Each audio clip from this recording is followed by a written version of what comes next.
Rádio Web Pestalozzi. Rádio Web Pestalozzi. Vivemos em um momento de amadurecimento da pauta em defesa dos direitos das mulheres no Brasil. Essa luta, que não é só delas, insiste pelo fim da violência, seja qual ela for. A sociedade machista precisa parar de marginalizar, violentar e silenciar as mulheres. Juntos podemos construir um cenário menos patriarcal e misógino. Faça a sua parte. Em caso de agressão, denuncie. Porque em briga de marido e mulher, a gente mete a colher sim. Manhã Pestalozziana, na sua Rádio Web Pestalozzi. A rádio que respeita as diferenças. Apresentação, Lucas Santos.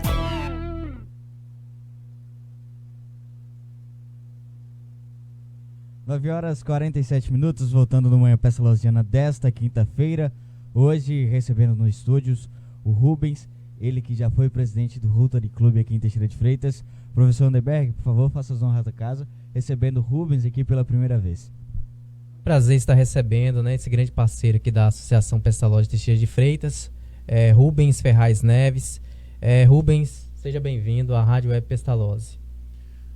Bom dia, Berg, Júnior, Kátia, toda a família Pestalozzi, que a gente tem o maior prazer, a maior alegria, né, de ser um parceiro através do Rotary Clube Teixeira de Freitas, né, servindo como voluntário e como um pouquinho de cidadania, né? E toda vez que a gente vem aqui na Pestalozzi, é sempre uma alegria, lavar a alma, né? Então, para mim é um prazer estar aqui conhecendo essa estrutura e conhecendo esse projeto maravilhoso aí da Rádio Web.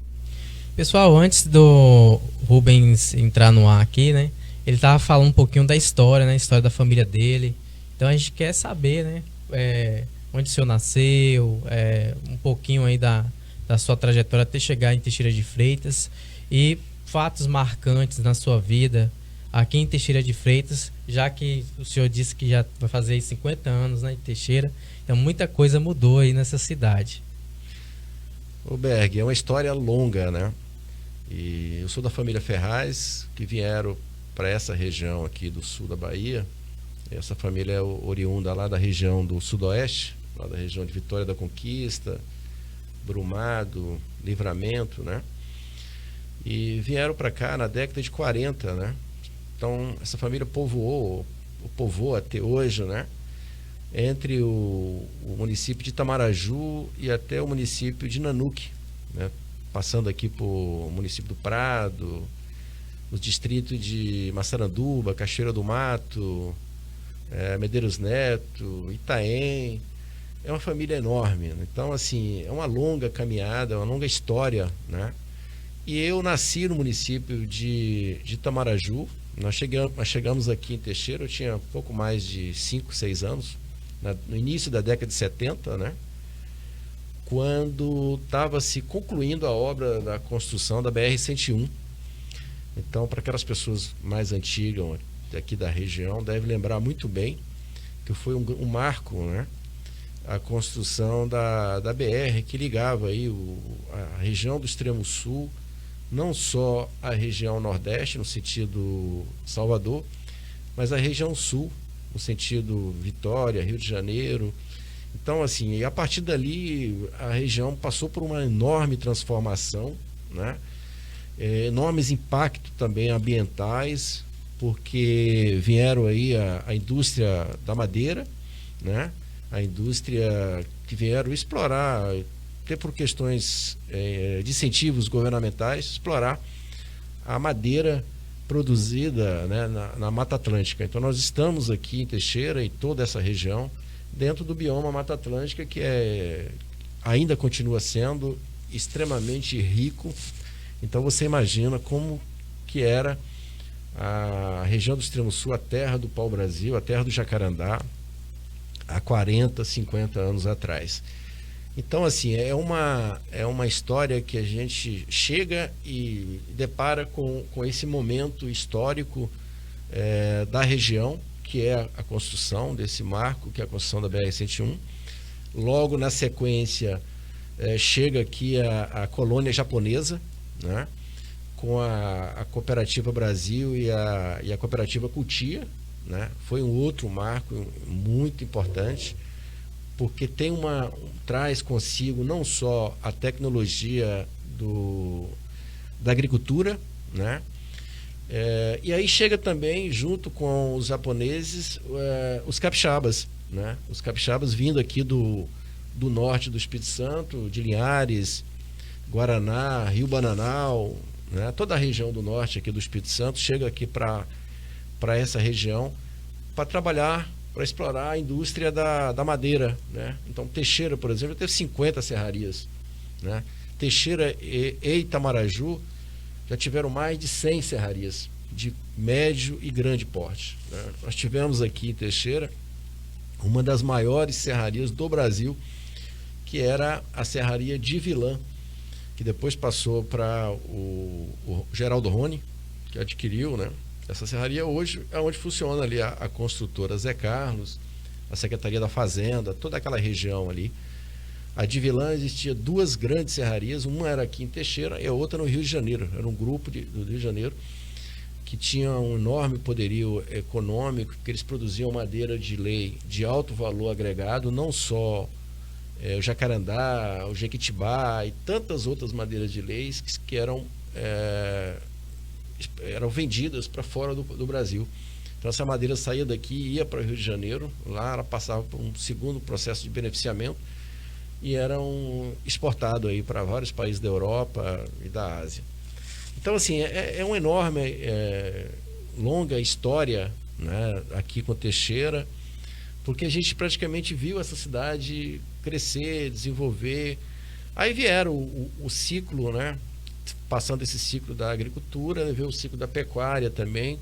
Os capixabas começaram a encerrar a atividade da serraria por N fatores, a madeira começou a ficar escassa, as leis ambientais começaram a aparecer e coibir, e também já não existia muita floresta, muita madeira para ser cortada.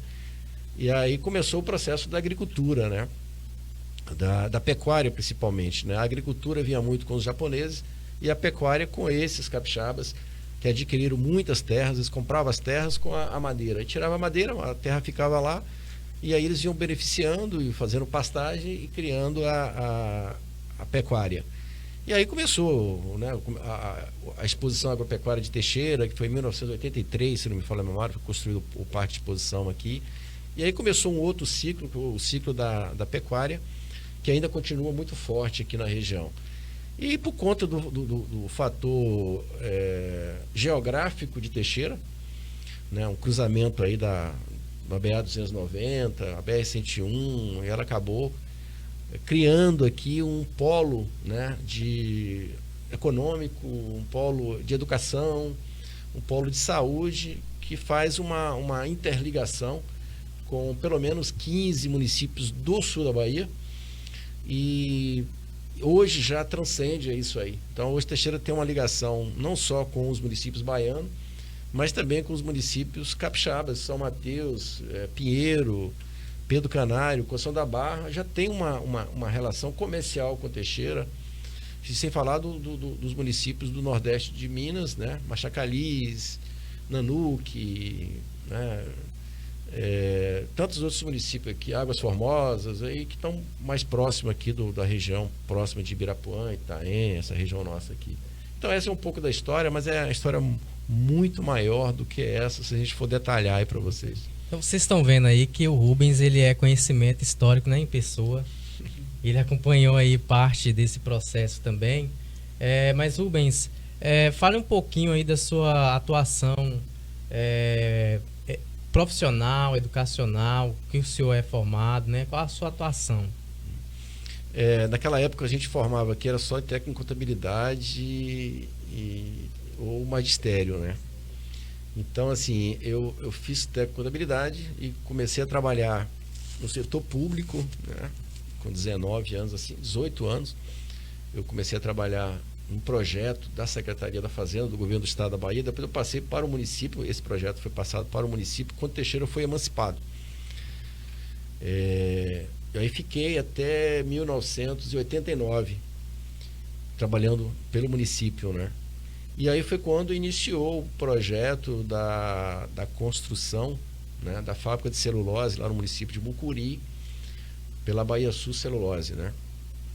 E eu fui trabalhar na empresa no dia 14 de novembro de 89, na construção da obra.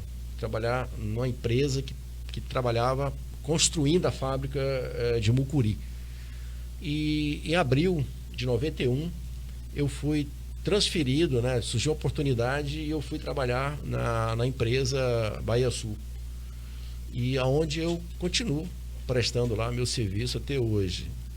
Então, de empresa, eu vou fazer agora 30 anos, e de grupo eu vou fazer 31, quase 32 anos. Eu sou formado, depois de um bom tempo, eu fiz bacharelado em turismo, né? Eu sou formado pela FASB em turismo. Depois eu fiz uma pós-graduação na área de gestão de negócios e de pessoas, que é praticamente onde eu trabalho, né? Eu trabalho praticamente há 30 anos na área de recursos humanos, tanto das empresas anterior à empresa Bahia Sul e Suzano, como até hoje, né? Eu sempre tive uma relação na área administrativa, sempre com a área de recursos humanos. Já passei por várias áreas, recursos humanos, relações sindicais, então essa é a minha área de atuação. Então, assim, essa é a minha trajetória profissional e morando aqui em Teixeira. E a história de Rotary, ela começou porque eu também sempre tive alguma atuação. Desculpa te interromper. Okay. Antes do senhor falar da sua trajetória no Rotary, explique pra gente um pouquinho sobre o Rotary, né? O que é o Rotary, qual a atuação do Rotary na sociedade, principalmente aqui em Teixeira de Freitas. Ok. O Rotary é uma entidade, uma ONG internacional, fundada há 115 anos nos Estados Unidos. É uma entidade formada por profissionais. O que é Rotary? A pessoa pergunta, o que é Rotary? A Rotary é uma ONG formada por profissionais. Quer dizer, para você ser membro do Rotary, você precisa ser de sapateiro, do alfaiate, a engenheiro, a médico, advogado, qualquer profissão. Você tem que ter uma qualificação profissional, é a primeira exigência, né? Ter pessoas com uma vida ilibada, uma vida familiar, né? Honrada e formada por esses profissionais. O Rotary foi fundado nos Estados Unidos há 115 anos por um advogado chamado Paul Harris, que, passando por uma grande depressão nos Estados Unidos naquela época, uma grande crise, ele, advogado, trabalhava na área central de Chicago. Ele, final da tarde, numa sexta-feira ou durante a semana, ele descia para fazer o famoso happy hour com os amigos, com os colegas de outras profissões, advogados, engenheiro, né, comerciante daquela região. E aí eles começaram a se incomodar com uma situação caótica que vivia a sociedade naquele momento, naquele entorno. Quando a gente pensa nos Estados Unidos, a gente acha que os Estados Unidos sempre foi essa grande potência econômica, tecnológica que é hoje, né? Mas os Estados Unidos passou por problemas seríssimos do ponto de vista econômico, do ponto de vista social. E nessa época os Estados Unidos viviam uma grande crise social. As pessoas ficavam perambolando pela rua na cidade de Chicago, pedindo o que comer, pedindo roupa. Muitos não voltavam para as casas, para os guetos, né? E assim, como era muita gente na rua, dormindo nas calçadas, nas marquises, eles faziam as necessidades especiais ou fisiológicas, né, nas praças. Então, quando eles passavam, iam trabalhar, o comércio abria, tinha aquela situação do mau cheiro e tudo mais. Aí ele falou assim, poxa vida, vamos fazer o seguinte, vamos fazer alguma coisa? Aí o cara perguntou, fazer o quê? Vamos fazer banheiro público.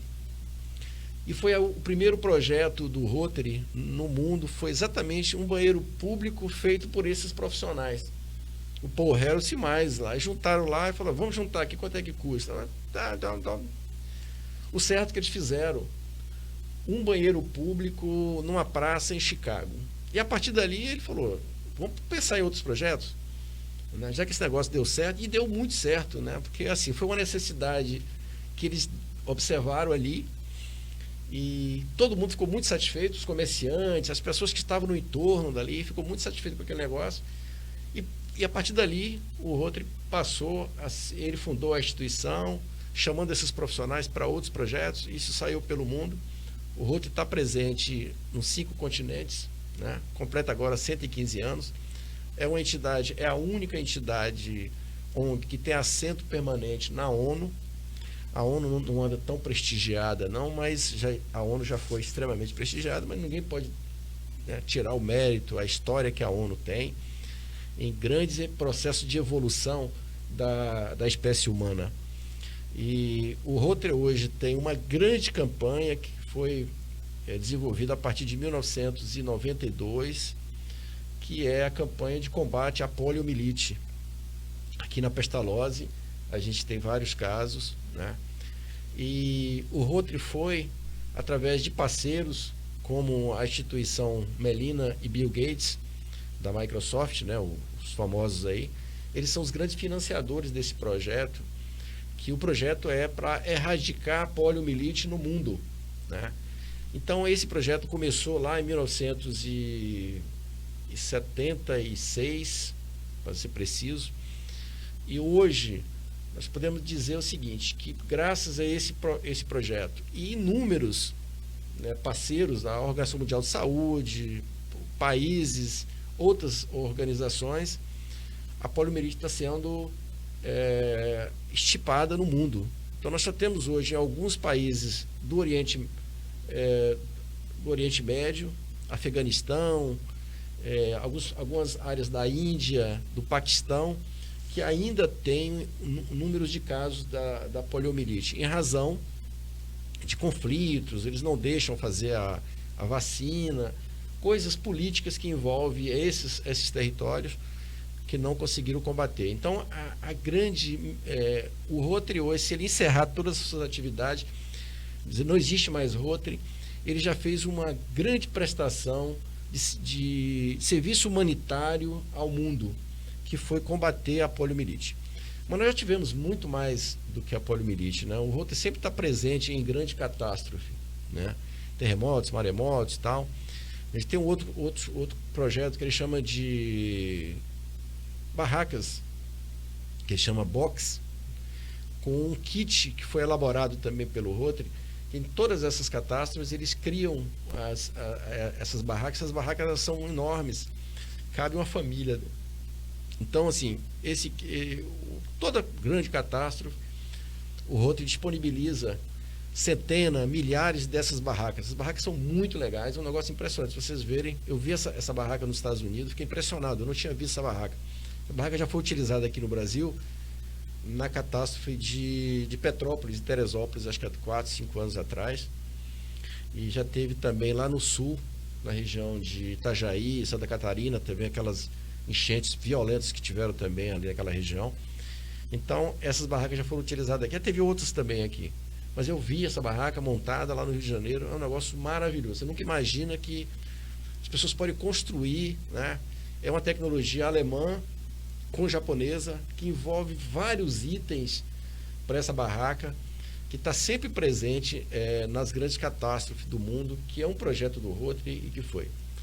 Aqui em Teixeira de Freitas, voltando agora para a nossa realidade, o Rotary foi fundado há 46 anos atrás, quando Teixeira era, como todo mundo sabe, ou pelo menos os mais idosos, né? Teixeira era o distrito, né? Município de Alcobaça e Caravelas. O distrito começou a crescer muito, e esses mesmos capixabas que chegaram aqui, nessa história que eu falei para vocês aí, vieram de cidades como Linhares, vieram de cidades como São Mateus, de Nanuque, né? E vieram com essa ideia também que já tinha o Rotary lá nessas localidades, e faziam um trabalho voluntário, um trabalho humanitário. Vieram para cá e falaram, temos que fundar o Rotary aqui em Teixeira. E isso foi feito em 1974, gente. Se não me engano, foi dia 14 de junho de 74. Hoje, o único fundador que ainda permanece ativo no nosso clube, porque muita gente entra, sai, vão embora, Deus leva para o andar de cima. Então, é uma história, né? É o senhor Antenor de Carvalho. O senhor Antenor, ele é um dos fundadores que ainda continua conosco, uma pessoa que tem um comerciante, que tem uma história, né? Dono do arco-íris, dono da passarela, comerciante muito antigo aqui, que é da época que quando nós chegamos aqui, Teixeira tinha uma rua ali na Avenida Marechal Castelo Branco hoje, tinha a Casa Barbosa, que era da família Barbosa, né? Tinha o pessoal lá da Morbeck, que faleceu ano passado, né? Teve aquele episódio muito desagradável no final da vida dele, mas Deus sabe o que faz e a justiça de Deus sabe aquela situação que foi disseminada aí. Então era Barbosa, Morbeck, Antenor, que foram, na verdade, os grandes pioneiros comerciantes. Então, Antenor foram os fundadores. E o Rotary caminha nessa cidade, depois veio a emancipação. A história de emancipação de Teixeira, ela coincide com o Rotary, porque os rotarianos que estavam na época, né, membro do clube, foram grandes, como é que se diz, operários da emancipação política e administrativa do município. Né? Então você tinha aí teve um comitê que foi formado para trabalhar a questão do buscar a emancipação política, né? Aquele processo que passa pela Assembleia Legislativa, a Assembleia Legislativa autoriza um plebiscito, e o plebiscito pergunta, né, se os 2 municípios permitem que aquela cidade pode ser emancipada, porque quando você emancipa uma cidade, você tira uma parte de terra do município, parte do outro município. Nesse caso aqui, seria mais complexo ainda, porque a gente estava lidando com 2 municípios. Né? Teixeira era dividida ao meio, dentro do perímetro urbano, parte Caravelas, parte Alcobaça. Né? Então você tinha um processo muito mais complexo ainda, porque quando você envolve um município, você pega o município de Linhares, por exemplo, quando emancipou Soretama. Você fala, tá aqui, Linhares, vai abrir mão desse pedaço. Ok. Teixeira era mais complexo, porque tinha esses 2 municípios. Mas aí foi através do Rotary, rotarianos e mais gente da comunidade, né? Fez o trabalho de começar a campanha, de mobilizar a sociedade para o plebiscito do voto a favor da emancipação. Um outro marco importante também foi os rotarianos de Teixeira, que fez a primeira solicitação à empresa Águia Branca de uma linha de ônibus de Teixeira para Vitória. Né? Então, assim, para você ir para Vitória não tinha ônibus. Você tinha que ir de carona, ou então pegar um capixaba indo para Linhares, para Rio Bananal, para São Mateus e baldeando aí, até chegar em Vitória. Que, como vocês sabem, Vitória sempre foi a capital aqui da região, né? Por conta da distância, nós estamos a 800 quilômetros de Salvador, 360 de Vitória. Então, foi o Rotary que fez a primeira pedido da empresa Águia Branca para uma linha Teixeira. O segundo momento, que depois que emancipou, as reuniões todas do processo do plebiscito, coordenar toda a campanha, foi feita dentro do Rotary. E assim que emancipou Teixeira, a Câmara de Vereadores funcionou dentro da sede do Rotary, onde é a sede nossa ali, que é a Rua Araguaia, esquina com a Rua Sagrada Família. Aquele salão ali, já tinha o salão, né? A Câmara funcionou ali por diversas vezes, até transferir para a CEPLAC. A CEPLAC que fica ali do lado do Jacarandá Country Club, né? Até lá, então a Câmara funcionou lá um bom tempo, mas no início, alguns meses, eu não sei precisar o tempo, mas um bom período, a Câmara de Vereadores, a primeira Câmara de Vereadores eleita do município de Teixeira de Freitas funcionou dentro do Rotary Club. Um pequeno relato, se eu for falar aqui vai ficar o dia todo. Sim. Antes de eu falar, que é uma pergunta muito interessante, né? O senhor estava dizendo que o senhor entrou nesse processo aí do Rotary quando mesmo? Eu sou novo no Rotary, né? Nós temos companheiro lá que tá, eu falei do Antenor, tem a fundação do clube, 46 anos. Tem o companheiro Gedemácio, que está fazendo 30 anos. Tem o companheiro Wilson Gomes, que está fazendo 32. Companheiro Marlene Chipieski e José da Mola, José Volblesk Chipieski, também está fazendo lá seus 28. Tarcísio Garuso tem 30 anos. Então nós estamos falando aí de pessoas que... Eu só tenho 10. Então eu sou muito novo lá no meio dessa turma aí. Tá certo? Então essa é um pouco da história dessas pessoas. E tiveram tanta gente, não vou falar nomes aqui, mas nós tivemos muita gente que já teve no Rotary, já deu sua contribuição, né? Saíram, por que questões, é natural, toda instituição é assim mesmo, entra, dá seu tempo, né? E depois sai. Daqui a pouco também eu vou sair, vou viajar, vou para outros lugares. É assim que é a vida. O objetivo do Rotary é ajudar o próximo. O que significa isso para você? Eu acho que ajudar o próximo é um trabalho de cidadania, na verdade, né? Eu acho que todos nós que viemos ao mundo, né? Eu acho que nós estamos fazendo aqui uma passagem, né? Todos nós estamos fazendo aqui uma passagem.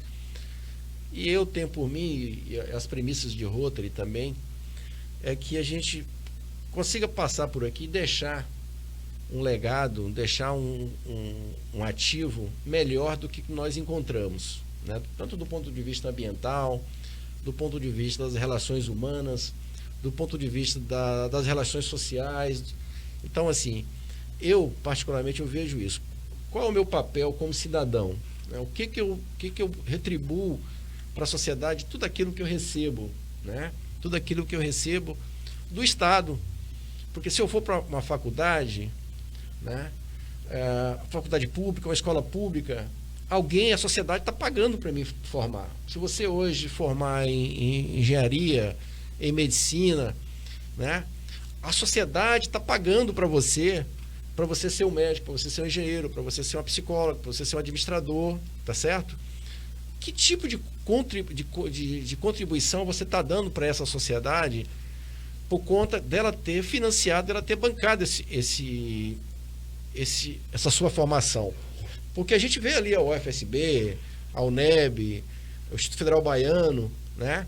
Nós temos um orçamento para aquilo ali. A escola tem um orçamento, né? E aí esse orçamento é público, esse orçamento é a sociedade, com nossos impostos, que custeia aquilo ali. E a sociedade está formando ali médico, engenheiro, como eu falei.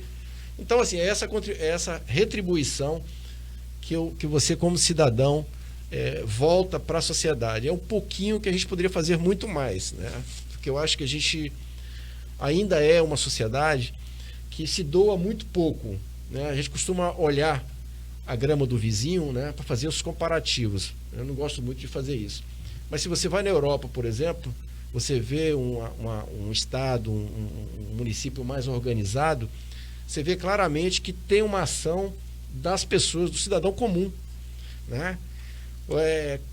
Você vai na Europa, poxa, tá tudo muito bonito, muito lindo, mas aquilo ali não é só o poder público que faz, não. Boa parte daquilo que está ali são entidades que fazem. O trabalho de educação, o trabalho de cuidar do idoso, o trabalho de cuidar do deficiente, o trabalho de cuidar da praça, o trabalho de cuidar do lixo, de destinação do lixo, é cada um de nós. Então a gente precisa, na verdade, deixar um pouquinho essa coisa de...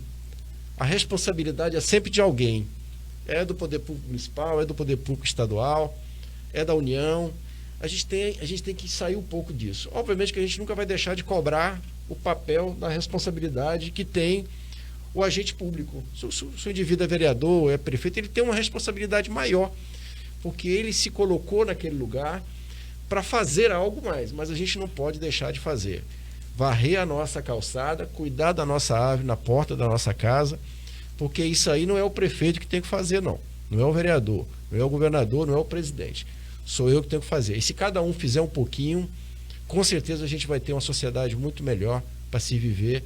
E essa passagem aqui vai ser menos traumática ou com menos dor, vamos colocar assim. Rubens, você falou das premissas do Rotary. O senhor quer falar um pouco delas? As premissas do Rotary é muito interessante, né? O Rotary tem uma frase que diz o seguinte: dar de si antes de pensar em si. Essa é uma frase que é célere no Rotary. Então a gente precisa sempre entrar no Rotary para doar alguma coisa para alguém, mas nunca querer absolutamente nada em troca. Porque a instituição, você pode ser ateu, você pode ser cristão, você pode ser evangélico, você pode ser católico, você pode ser umbandista, você pode ser espírita. Lá não tem discussão religiosa. Você pode ser do partido A, do partido B, de direita, de esquerda, de centro-esquerda. Você pode ser o que for. Então essa talvez seja a grande... por que o Rotary está completando 115 anos? Porque se você definir uma entidade hoje com essa polarização que a gente está vivendo na sociedade aí, política, ideológica, você acaba matando, né? Nenhuma entidade hoje consegue, a não ser aquela que se posiciona e vai ter o seu grupo, só aquelas pessoas com aquele pensamento ou ideológico, ou religioso, seja lá o que for. Então essas premissas de Rotary, de você não ser absolutamente nenhuma posição, é muito interessante, tá certo? A outra premissa que eu acho muito interessante na entidade são o que nós chamamos da prova 4. A prova 4, inclusive, ela foi definida, ela foi construída a partir desses primeiros 30 anos depois, né, de fundado o Rotary. Tinha um rotariano que ele falou assim: a gente precisa ter alguns marcos para essa entidade continuar crescendo. E ele colocou lá e apresentou numa reunião de clube, né? Verdade. A gente sempre pregar aquilo que é verdade. A mentira não constrói. A mentira não faz com que a gente desenvolva ações, ganhe credibilidade. A justiça é justo. Tudo que a gente está fazendo é justo para todas as partes. A gente precisa ter, e hoje a gente faz uma reflexão muito profunda sobre isso, né? Verdade e justiça, né? Se a gente fizer esse exercício diário na nossa vida, é como aquela situação de você se colocar no lugar do outro, né? Então, assim, aquilo que você não quer para você, você também não faça para o seu semelhante. Então, verdade e justiça são duas premissas que eu tenho assim como algo extraordinário dentro da prova de Rotary. Além do dar de si e de pensar em si, esses dois valores. E outra coisa, não é para o Rotary, é para nosso dia a dia, é para nossa vida.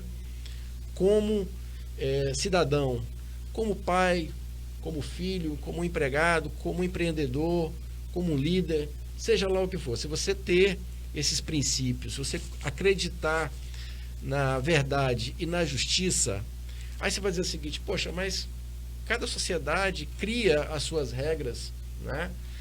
Às vezes é justo para mim aqui, mas dentro de um princípio, dentro de um valor, pode não ser.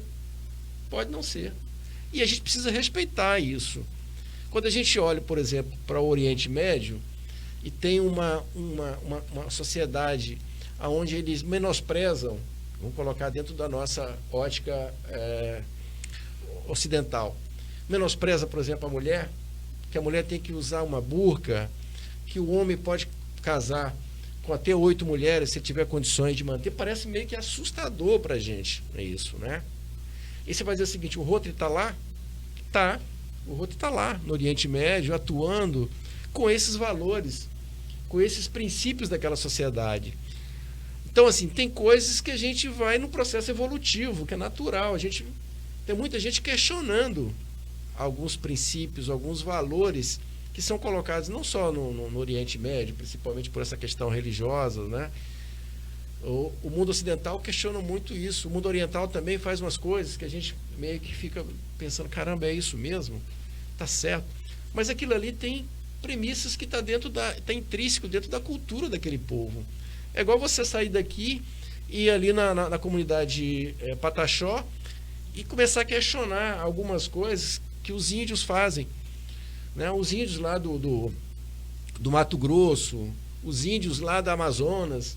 É a mesma coisa você entrar nesse choque cultural, nesse choque de valores que são centenários, são milenares ali dentro, né? Então, toda vez que a gente vê alguém que pensa diferente, que age às vezes diferente, a gente precisa primeiro entender o contexto daquela comunidade, daquela cultura, daqueles hábitos, antes da gente fazer críticas, né? Então, assim, eu tenho uma coisa que eu questiono muito, que as pessoas falam assim: poxa, o baiano é preguiçoso, né? O negro é preguiçoso, o indígena é preguiçoso. Mas primeiro você vai ter que ver a ancestralidade dessa gente, desse povo, né? Como foi? Como que os negros chegaram aqui? Chegaram de que forma? Como que os índios viviam, né? Então, a gente precisa entrar um pouco nessa questão histórica para descobrir. E, de fato, se você pegar um indígena, como que ele vivia? Ele vivia dentro de uma área de subsistência. Ele caçava e se alimentava. Ele não tinha compromisso de horário, ele não tinha compromisso de laboro, de remunerado, ele não tinha absolutamente nada disso. Então você vai questionar isso como? Isso está intrínseco à cultura dele, entende? O negro, como que o negro chegou aqui? Como que o negro desembarcaram aqui? Para ser o quê? Escravo. Você imagina a pessoa passar décadas, centenas de anos sendo escravizado. Essa ancestralidade dele vai estar na alma dele. E com o tempo eles estão começando a mudar isso. Então você fala assim, o pessoal de Salvador é sujo e preguiçoso. O pessoal da Bahia é sujo e preguiçoso. A gente ouve muito isso, principalmente o pessoal do Sul. A gente não aprofunda um pouco na história para você entender um pouco disso. E às vezes é muito preconceito isso, né? Não é nada disso. Então as pessoas pegam e estratificam um caso e elevam isso para um contexto do todo. Então, assim, é um pouco disso que a gente faz. E no Rotary, a gente trabalha muito essa questão do que a gente pode fazer como cidadão, né, como um transformador desses valores. Porque não adianta também você ser somente uma pessoa que é assistencialista. O assistencialismo, por exemplo, nessa época de pandemia, ela é muito importante, né? Nós estamos vivendo uma situação de uma crise profunda. Ô, Rubens, que vai deixar... e a próxima pergunta justamente entra nesse assunto, né? A gente está passando por uma pandemia que escancara, né, mazelas sociais, principalmente questão de pobreza, né, desemprego, além de situações da própria doença mesmo, como mortes, enfim. Quais os projetos sociais do Rotary nesse sentido? É importante essa pergunta sua, porque assim, algumas pessoas falam que a gente faz alguns assistencialismo. E a alimentação, o comer, né, o alimento, ele é uma situação que você não tem como, você precisa alimentar todo dia, né? E a gente está passando por uma situação extremamente complexa nessa fase. O Rotary sempre fez essa parte do assistencialismo, sim, né? Mesmo não sendo, eu diria assim, o compromisso de Rotary não é fazer o assistencialismo. A gente tem um compromisso de que as pessoas transformem a sua vida, que as pessoas sejam o protagonista da sua história através de mudança de crença, né? Mudança às vezes de pensamentos, às vezes daquela que nós chamamos da pobreza espiritual, né? A gente meio que levar um pouco dessa fala. Ontem mesmo a gente estava falando sobre isso lá no Cidade de Deus. A gente está recebendo esse material aqui, mas as pessoas não têm que se acomodar com isso. As pessoas têm que buscar, né, se transformar, se qualificar através da educação, né? E buscando cada dia mais sair, né, da dependência do Estado, sair da dependência do assistencialismo.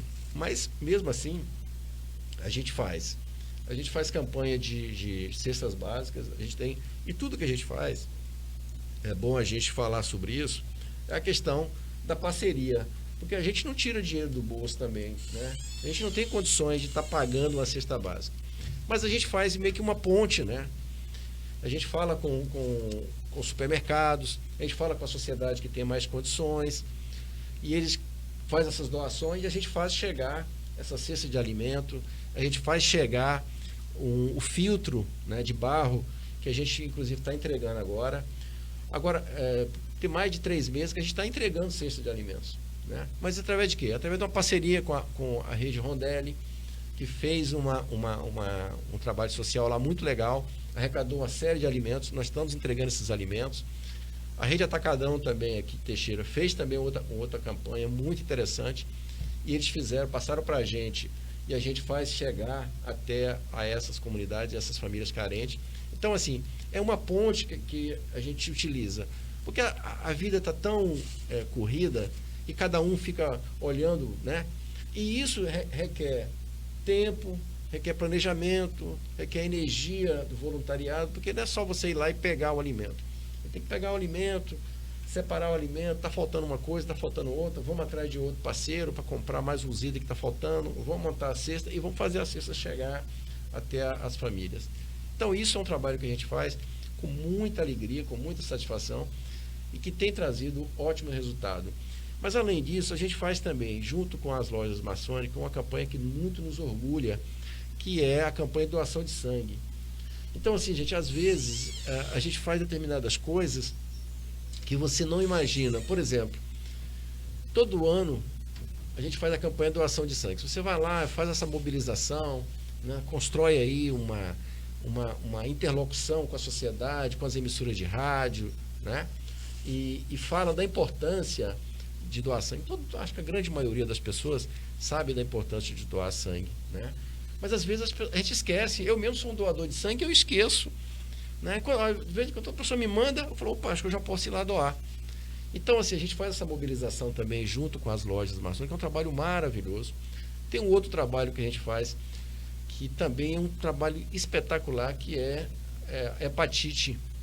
A hepatite é uma doença muito comum, é hepatite que você faz uma testagem e a partir dessa testagem, em parceria com a Secretaria de Saúde, você começa a fazer um tratamento que é espetacular, gente. É uma coisa assim, por exemplo, a tuberculose é uma doença muito comum, né? Que às vezes mata as pessoas, principalmente numa fase dessa agora, desse tal do coronavírus aí. Se a pessoa tiver com a tuberculose crônica aí, ele acaba sendo um corpo extremamente vulnerável para uma situação de letalidade. Então, assim, as campanhas que a gente faz de tuberculose, por exemplo, é maravilhosa, porque você faz umas testagens, incentiva em parceria com a Secretaria de Saúde a fazer. Existe um programa, tudo isso que a gente está falando aqui, existe um programa público através do SUS, através da Secretaria de Saúde dos municípios, né? Mas às vezes você puxa esse assunto e às vezes a gente está lá, a gente fez a televisão, sentado numa poltrona, e às vezes você precisa ser provocado para isso, né? Agora mesmo nós fizemos uma parceria aí com... eu nem sabia, um companheiro me mandou falando que a Colgate tem uma área de responsabilidade social dela lá, que ela disponibiliza kits para campanha de saúde bucal.